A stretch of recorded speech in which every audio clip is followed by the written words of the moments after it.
بسم اللہ الرحمن الرحیم۔ السلام علیکم دوستو، آج کا ہمارا ٹاپک اللہ تعالیٰ نے مور اور سانپ کو جنت سے کیوں نکالا۔ حضرت آدم علیہ السلام اور اماں حوا کی تخلیق کے بعد اللہ پاک نے انہیں جنت میں داخل کر دیا اور حکم دیا کہ جنت کی ہر نعمت سے فائدہ اٹھاؤ سوائے شجرہ ممنوعہ کے۔ چونکہ شیطان سجدہ نہ کرنے کی وجہ سے مردود ہو گیا تو اللہ پاک نے اس کو جنت میں داخل ہونے پر بھی پابندی لگا دی۔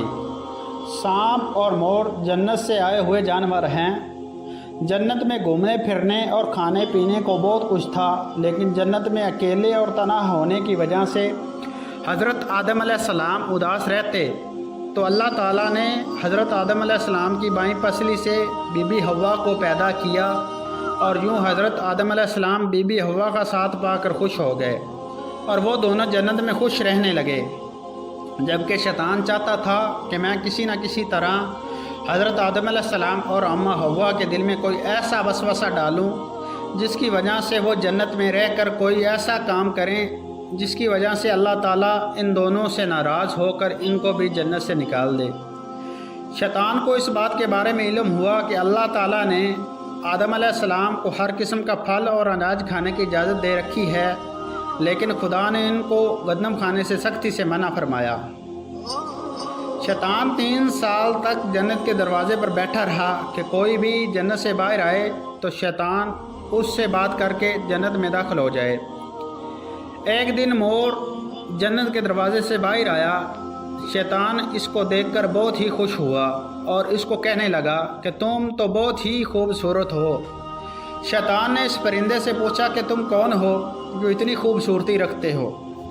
مور نے کہا کہ مجھے مور کے نام سے پکارا جاتا ہے۔ مور نے شیطان سے کہا کہ اب تم مجھے اپنے بارے میں بتاؤ کہ تم کون ہو۔ شیطان نے کہا کہ میں عالم کروبیہ کے فرشتوں کا سردار ہوں، میں ہر وقت اللہ تعالیٰ کی عبادت میں مصروف رہتا ہوں۔ شیطان نے کہا کہ میں چاہتا ہوں کہ میں جنت میں داخل ہو کر سب چیزیں اپنی آنکھوں سے دیکھ سکوں۔ شیطان نے مور سے کہا کہ کیا تم مجھے جنت میں داخل ہونے کے لیے میری مدد کر سکتے ہو؟ اگر تم مجھے جنت میں داخل کرنے میں میری مدد کرو تو میں تجھ کو 3 ایسی باتیں بتاؤں گا جس کی وجہ سے تم ہمیشہ کے لیے ہی جوان رہو گے، تم کبھی بھی بوڑھے نہیں ہوگے، تم کو کبھی بھی کوئی بیماری نہیں لگے گی، تم ہمیشہ کی زندگی جنت میں ہی گزارو گے۔ مور شیطان کی باتوں میں آ گیا تھا۔ مور نے کہا کہ میں اتنی طاقت نہیں رکھتا کہ تجھ کو جنت میں لے جاؤں، میں ایسا کرتا ہوں کہ اپنے دوست سانپ کو کہتا ہوں کہ وہ تجھ کو جنت میں لے جائے۔ یہ بات کر کے مور سانپ کے پاس آیا۔ مور نے سانپ کو سارا قصہ بتایا۔ سانپ بھی شیطان کی باتوں میں آ گیا۔ سانپ جنت کے دروازے کے باہر آیا اور شیطان کو اپنے منہ میں چھپا کر جنت میں لے گیا۔ اس طرح شیطان جنت میں داخل ہو گیا۔ فرشتے شیطان کو جنت سے باہر نکالنے لگے، لیکن خدا کی طرف سے حکم تھا کہ شیطان کو ابھی جنت میں ہی رہنے دیا جائے۔ شاید حضرت آدم علیہ السلام کا امتحان لینا تھا۔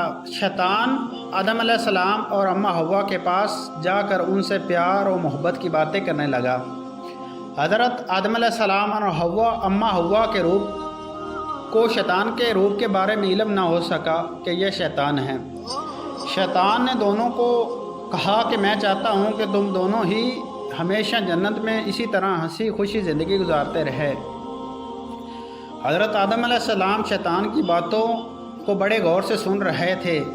دونوں نے پوچھا کہ ہم کس طرح ہمیشہ کی زندگی جنت میں گزار سکتے ہیں۔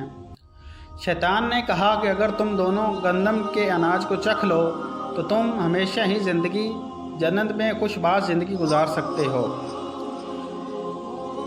شیطان کی باتیں سنتے ہی حضرت آدم علیہ السلام کے دل میں خوف خدا طاری ہو گیا کہ خدا نے تو ہم کو گندم کھانے سے سختی سے منع فرمایا ہے، لیکن حضرت اماں حوا شیطان کی باتوں میں آ گئیں۔ اماں حوا کے کہنے پر حضرت آدم علیہ السلام نے بھی گندم کے دانے کھا لیے۔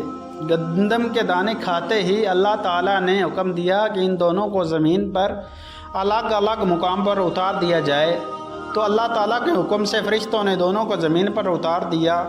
شیطان اپنا بدلہ لینے میں کامیاب ہو گیا تھا، کیونکہ جب اللہ تعالیٰ نے شیطان کو کہا تھا کہ حضرت آدم علیہ السلام کو سجدہ کرو، تو شیطان نے خدا کے حکم کی نافرمانی کی، جس کی وجہ سے شیطان کو جنت سے نکال دیا تھا۔ جس خوبصورت پاؤں سے مور نے اپنے پنجوں کو اٹھایا شیطان کو سانپ کے منہ کے ذریعے جنت میں داخل کیا تھا، تو اللہ تعالیٰ نے مور کے پاؤں کی خوبصورتی کو بدصورتی میں بدل کر رکھ دیا۔ سانپ نے شیطان کے منہ میں چھپا کر جنت میں داخل کیا تھا، تو اللہ تعالیٰ نے ہمیشہ کے لیے سانپ کے منہ میں زہر بھر دیا۔ اس طرح اللہ تعالیٰ نے مور اور سانپ کو جنت سے باہر نکال دیا تھا۔ حضرت آدم علیہ السلام اور اماں ہوا کئی سالوں تک خدا سے رو رو کر معافیاں مانگتے رہے۔ کئی سالوں کے بعد اللہ تعالیٰ نے ان دونوں کی دعا قبول فرماتے ہوئے دونوں کو آپس میں ملا دیا۔